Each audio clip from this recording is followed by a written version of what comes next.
Hi guys! Ngayon nga po pala, magluto po ako ng chow fried rice. Ang ingredients ko po, itlog, in-scramble ko na po to. Tapos, ham, yung nabibili po sa grocery. Tapos, bacon, green peas, tama ba? Baguio pechay, carrots, onion, yung garlic ko po, powder na lang.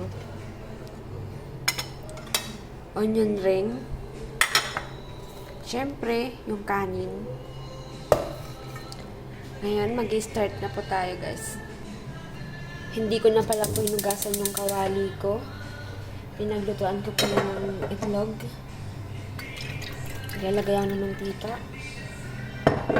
Unahin ko muna po itong bacon. Igigisa ko muna po ito, guys.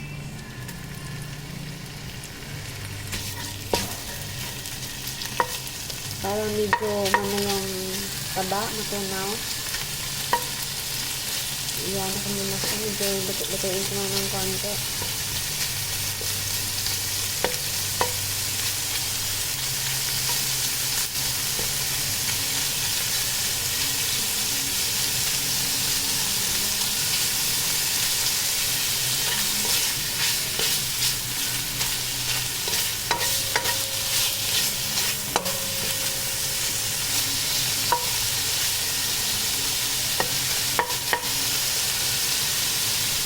Ayan guys, gold na po siya.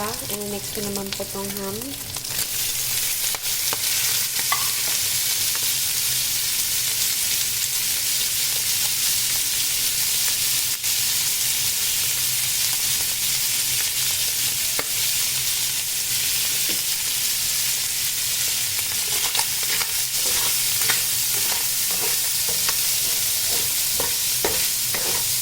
Gold din ko rin po tong ham.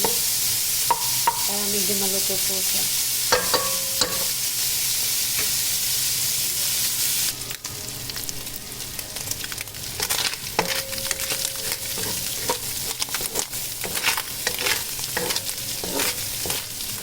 Okay na po ito. Ipagin ko na.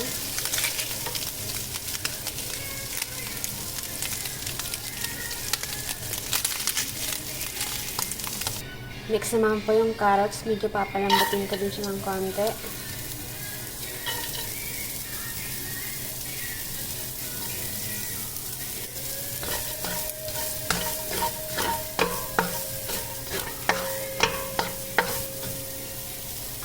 At itong gulay, pagsamahin ko na sa dalawa.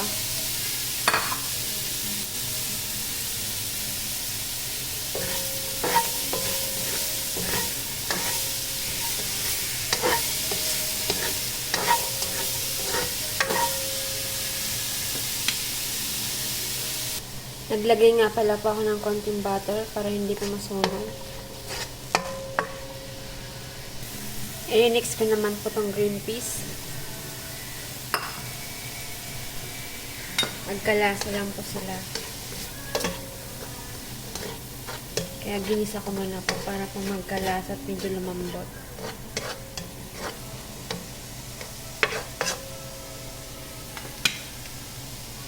Okay na po guys, naglagay na pala po ako ng butter.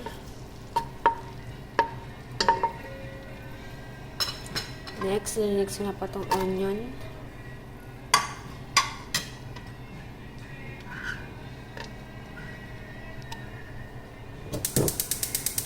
Yung garlic ko po, powder na lang ilalagay ko.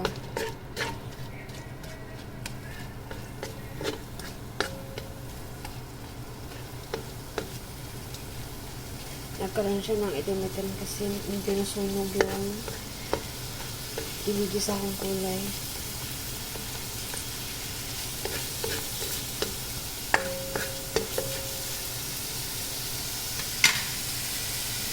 Next, kanin.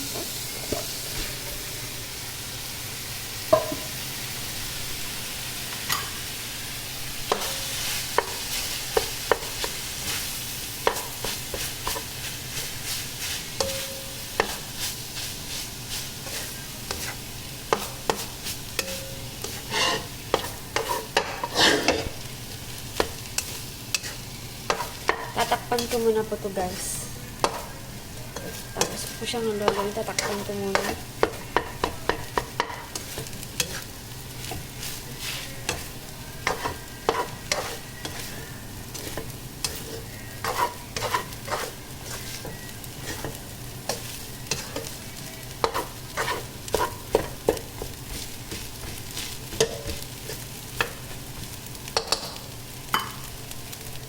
Ito na guys, nilagay ko na po yung ginisa ko kaninang mga kanin.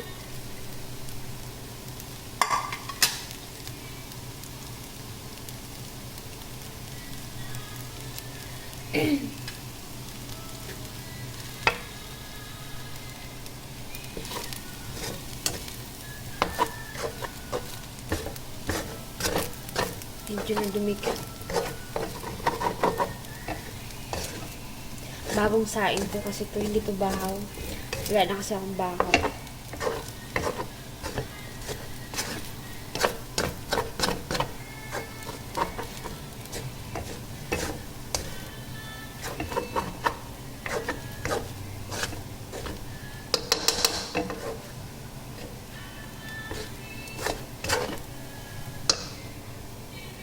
Lagay ko na po yung itlog para medyo mabulang.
Yung mga gulay.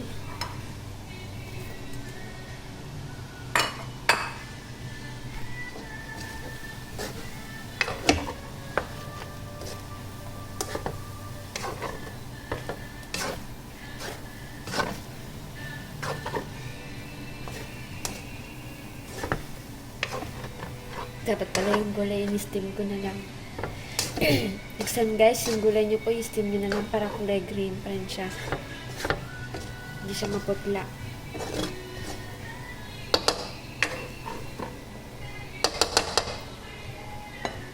Next, asin.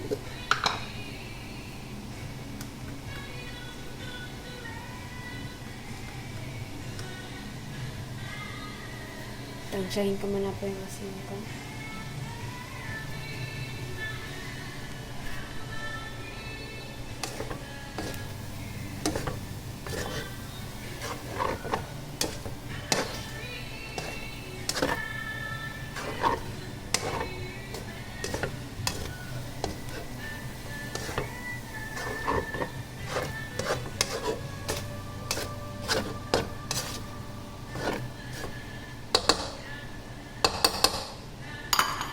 Ilagay ko na po yung green onion.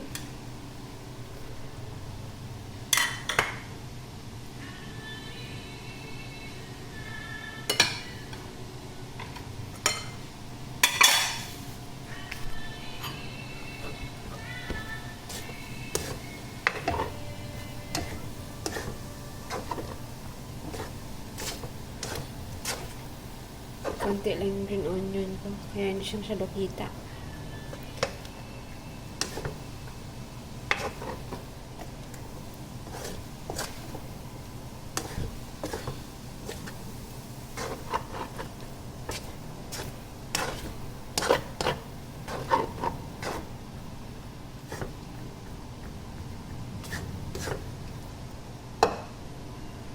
Nagdagdag pala hagas ng green onion kasi kulang. Tapos yung garlic ko. Nakalimutan ko na.